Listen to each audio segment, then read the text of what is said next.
Pemirsa, Ombudsman Perwakilan Bengkulu mengungkap adanya dugaan pelanggaran serius dalam proses seleksi penerimaan peserta didik baru atau SPMB di SMA Negeri 5 Kota Bengkulu. Dalam laporan LHP yang dirilis, Ombudsman menyebut adanya dugaan perbuatan melanggar hukum serta maladministrasi. Baik, terima kasih Kepala Perwakilan Ombudsman, Pak Renner, Ibu dari Inspektorat. Laporan hasil pemeriksaan diserahkan secara resmi oleh Ombudsman kepada Dinas Pendidikan Provinsi Bengkulu pada Kamis siang. Dalam laporan tersebut, Ombudsman menemukan bukti kuat bahwa pihak sekolah telah melakukan maladministrasi yang berdampak langsung pada hak pendidikan puluhan siswa. Hasil pemeriksaan Ombudsman menunjukkan dua pelanggaran utama, yaitu penyimpangan prosedur penerimaan siswa yang melibatkan kepala sekolah dan ketua panitia penerimaan, serta adanya perbuatan melawan hukum yang dilakukan oleh operator SPMB yang diduga memberikan janji-janji tertentu kepada wali murid sehingga terjadi penumpukan jumlah siswa melebihi kapasitas sekolah. Sebagai tindak lanjut, Ombudsman menyerahkan rekomendasi resmi kepada Gubernur Bengkulu untuk memberikan sanksi tegas kepada pihak sekolah dan Dinas Pendidikan, sekaligus memuat desakan agar pemerintah segera mencari alternatif sekolah bagi siswa yang dikeluarkan sehingga mereka tetap dapat melanjutkan pendidikan. Halo sahabat pelayanan publik di seluruh Indonesia, selamat datang kembali di podcast Aparatur Akuntabel dan Transformatif, kanal diskusi strategis peserta pelatihan kepemimpinan administrator PKA bersama saya Hari Wibowo selaku host hari ini. Adapun tema kasus kita hari ini Bapak-bapak, kita mengangkat tema evaluasi maladministrasi SPMB tahun 2026 Provinsi Pemerintah Bengkulu dan strategi peningkatan kinerja organisasi. Sebelum kita masuk ke topik utama nih Bapak-bapak yang cukup panas ya hari ini, kita sedikit ice breaking sebentar buat ngetes mood rekan-rekan yang hadir pada saat hari ini. Saya ada sedikit pertanyaan yang menggelitik nih. Coba tebak, apa bedanya janji layanan instansi yang birokratis sama janji politisi saat kampanye? Mungkin saya bisa bertanya kepada Pak Iwan Budo nih, selaku perwakilan orang tua murid. Oke, sebelumnya saya sedikit memperkenalkan dulu ya. Saya lupa nih, sampai lupa saya memperkenalkan. Di sini telah hadir Bapak Iwan Beri Prima selaku perwakilan pejabat pemerintah yang hari ini menjadi narasumber kita. Kemudian kita juga kedatangan narasumber dua, Pak Habibie. Beliau merupakan pakar kebijakan publik. Kemudian kita juga ada Pak Iwan Budo. Gimana Pak, sehat hari ini? Alhamdulillah, sehat walafiat. Terima kasih. Pak Iwan Budo selaku perwakilan dari orang tua murid. Dan ini nih yang panas nih, perwakilan dari LSM, aktivis pengamat kebijakan pendidikan, Pak Rianto. Balik lagi ya, ada pertanyaan nih. Apa bedanya janji layanan instansi birokratis dengan janji politisi saat kampanye? Gimana menurut Pak Iwan Budo nih? Kalau janji kampanye itu memang dari awal mulai itu sangat luar biasa. Tapi dalam pelaksanaan nanti masih ada terganjal dan jarang terpenuhi. Itu janji politik. Oh, iya. Itu yang jadi saat ini yang masyarakat merasakan. Artinya awal mulai itu memang luar biasa janji-janji dari para politisi ini. Tapi setelah berjalan, janji itu tidak ditepati. Itu yang jadi masalah untuk masyarakat saat ini. Hanya tinggal harapan. Tinggal harapan saja. Ya. Tepat sekali Pak. Kalau janji politis kita bikin kita berharap banyak banget, tapi ternyata kalau janji layanan publik yang tidak akuntabel bikin kita ngantri ke ombudsman. Betul nggak Bapak? Ya kan? Memang pemerintah saat ini itu kalau belum terpilih janjinya dahsyat. Baik, hari ini kita akan membedah kasus nyata yang sedang viral di nasional, yaitu krisis maladministrasi sistem penerimaan murid baru SPMB tahun 2025 di Dinas Pendidikan dan Kebudayaan Provinsi Bengkulu. Kita kedatangan dua narasumber yang hebat nih. Hari ini datang nih kan ya, dari unsur birokrasi, pakar, serta perwakilan suara masyarakat yang siap melontarkan kritik atau masukan-masukan yang tajam dan bersifat membangun. Mari kita mulai diskusinya. Langsung aja nih, kita lihat dari suara rumput, suara masyarakat yang merasakan langsung dampaknya. Anda adalah perwakilan orang tua Pak Iwan Budo dari Bengkulu. Bagaimana sebenarnya situasi mencekam saat pengumuman SPMB di tahun 2025 kemarin ini, Pak Iwan Budo? Baik, terima kasih, Coach. Pada dasarnya kami sangat kecewa berkaitan dengan penerimaan siswa baru ini. Mengapa demikian? Karena memang dalam perjalanan itu, menurut kami, anak kami itu secara akademik sangat luar biasa, dan jarak antara rumah kami dengan sekolah itu kan sangat dekat. Seharusnya anak saya ini tidak ada alasan lagi untuk ditolak dari SMA yang dekat dengan rumah kami. Tetapi setelah penerimaan itu anak saya ditolak dan tidak diterima oleh sekolah yang menurut kami sekolah favorit yang dekat dengan rumah kami. Dan yang menjadi sangat prihatin, sangat kami kecewa, menurut informasi dari kawan-kawan bahwa yang diterima itu adalah anak-anak pejabat, anak-anak yang boleh dikatakan orang-orang yang dekat dengan dalam tanda kutip kepala sekolah dan guru-guru yang ada di sekolah itu. Sehingga saat ini kami mungkin kecewa dengan hal yang seperti itu.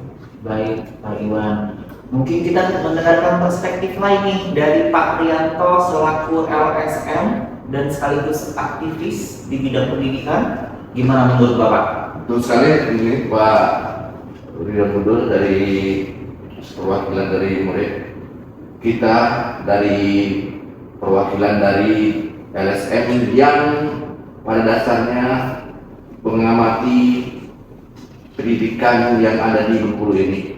Kami merasa sangat kecewa sekali karena dari kasus ini nampak betapa bobroknya integritas tata pelayanan pendidikan yang ada di Bengkulu.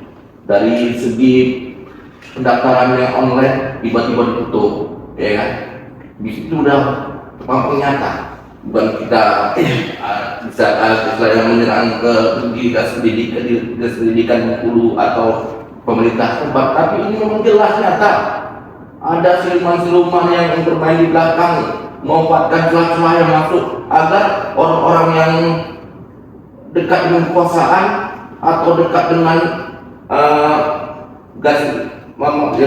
dari aparat DPR atau Dewan Perwakilan Rakyat yang diprioritaskan untuk masuk. Sementara banyak tetangga saya yang rumahnya berjarak 50 meter, 100 meter dengan istilahnya pendidikannya yang nilainya bisa dibilang 10 besar, tapi tidak masuk. Alangkah kecewa mereka.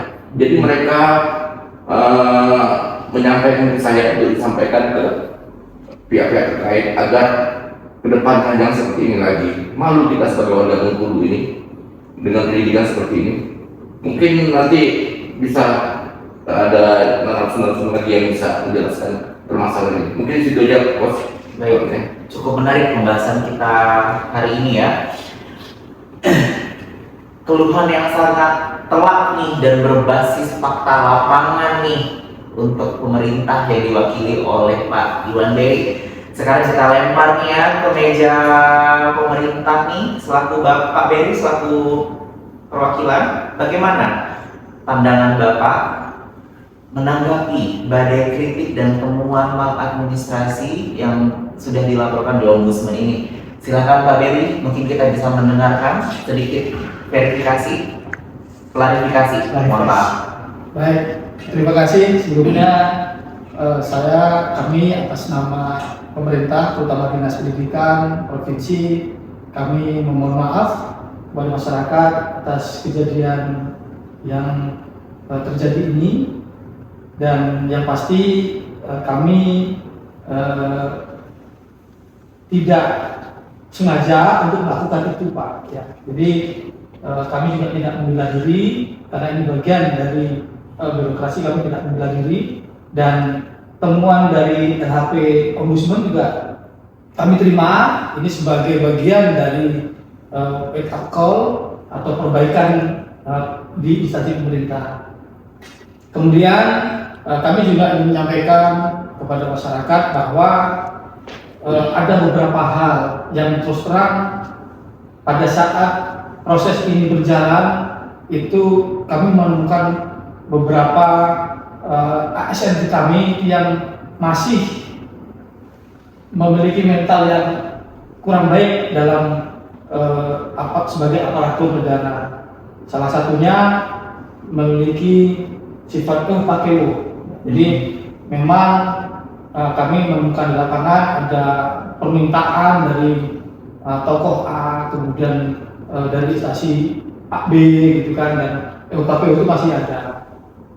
Kemudian juga kami mengakui memang pada saat hari pertama pembukaan itu dibuka, ternyata server kami down.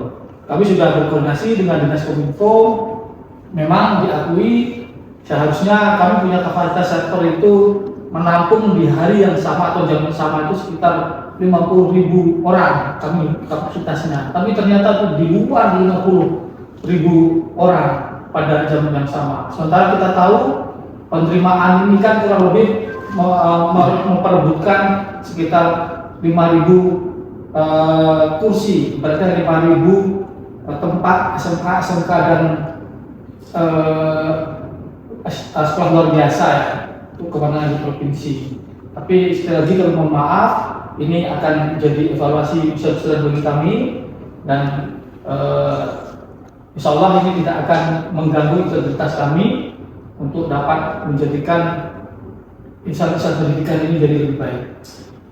Baik, terima kasih Pak Berry, cukup mendinginkan ya keterangannya.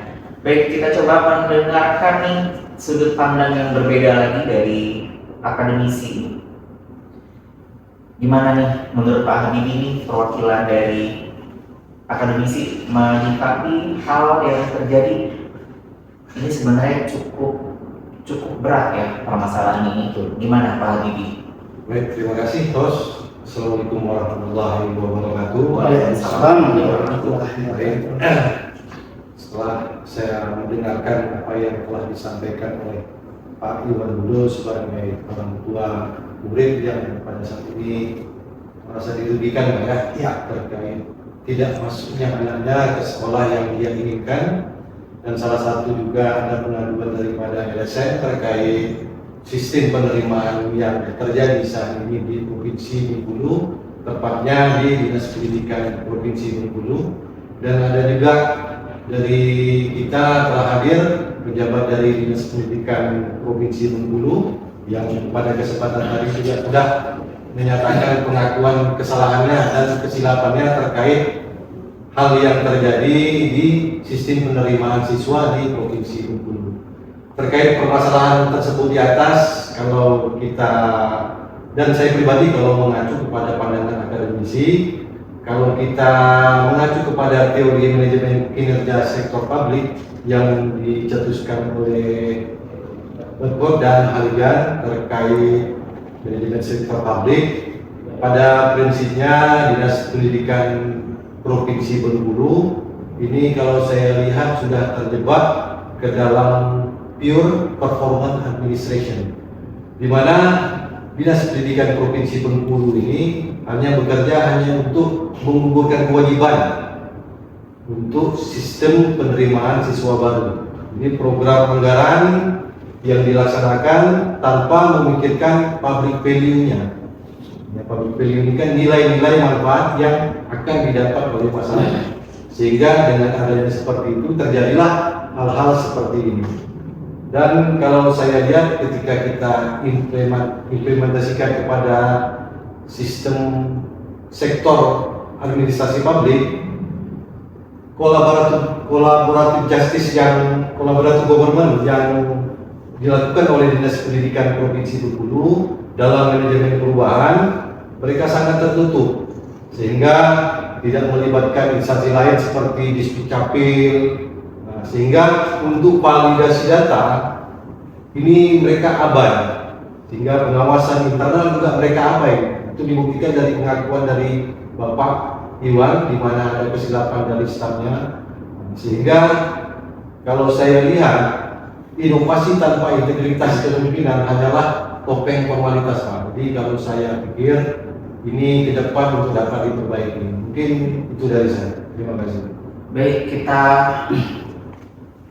apresiasi sekali ini masukan dari pakar. Mungkin sedikit kita coba sekarang kita masuk ke dialog interaktif tanya jawab kritis nih. Saya beri kesempatan dulu kepada Pak Rianto selaku perwakilan dari LSM. Gimana Bapak? Terima kasih Mas atas kesempatan yang diberikan. Saya hanya sedikit berkomentar bahwa untuk dinas pendidikan, setahu saya tahun kemarin seperti itu juga akan memperbaiki, ada oknum yang terlibat begini ya gini. Jadi bahasa-bahasa yang baku itu jangan sampai terulang lagi lah seperti itu. Harus ada istilahnya kira-kira siapa yang main, siapa yang terlibat. Ya kan? Ini masalah pendidikan loh, masa depan bangsa itu nih.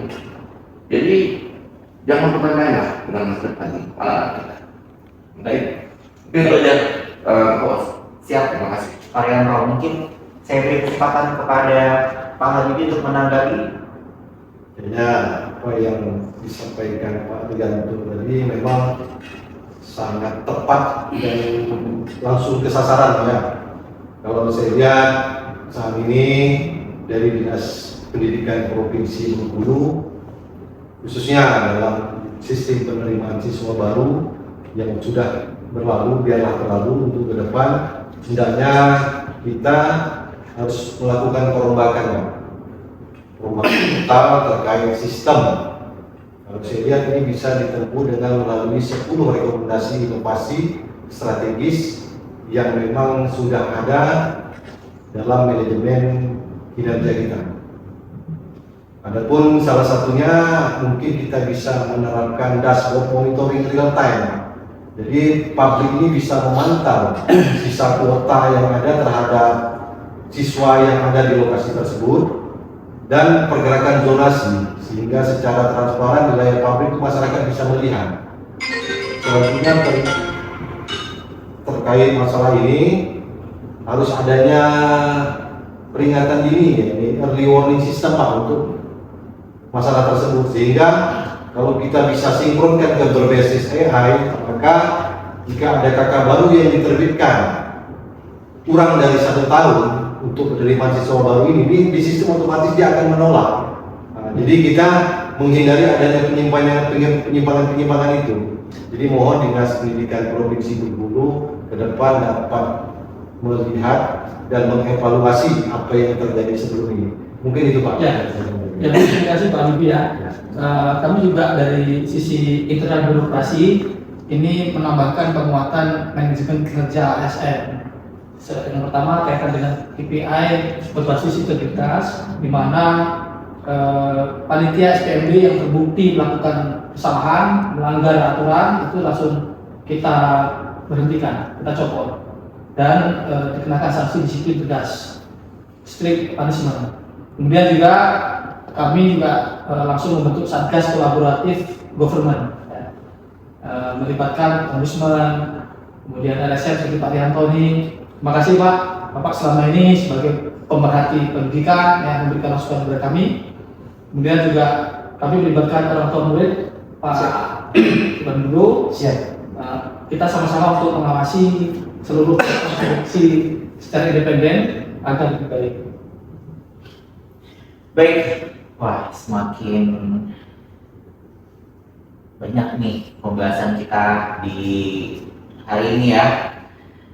Baik, untuk mempersingkat waktu kita juga udah hampir habis. Sungguh diskusi ini luar biasa padat, mencerahkan dan sangat adem ya. Mari kita coba dengarkan, sama-sama kita lihat ke layar. Ada salah satu perwakilan dari masyarakat yang ingin menyampaikan apa nih harapan untuk pemerintah agar di kemudian hari dapat memberikan solusi-solusi terbaik terutama di dunia pendidikan. Mari kita dengarkan Bu Fitriana. Harapan kami itu sederhana. Kami ingin semua pelayanan publik itu setara bagi setiap orang, tidak menjadi transaksi bagi segelintir oknum. Kami mendukung pelayanan transparan. Oke, baik Bu Fitriana. Sangat menarik harapannya. Baik, kemudian demikian mini podcast kita hari ini. Kesimpulannya adalah kepemimpinan perubahan menuntut keberanian seseorang untuk meruntuhkan sekat, merangkul kolaborasi lintas sektor, dan menegakkan integritas di atas segalanya. Saya Hari Wibowo mewakili seluruh anggota kelompok mengucapkan salam birokrasi transformatif berakhlak, bangga melayani bangsa. Sampai jumpa di episode selanjutnya. Selamat siang, terima kasih.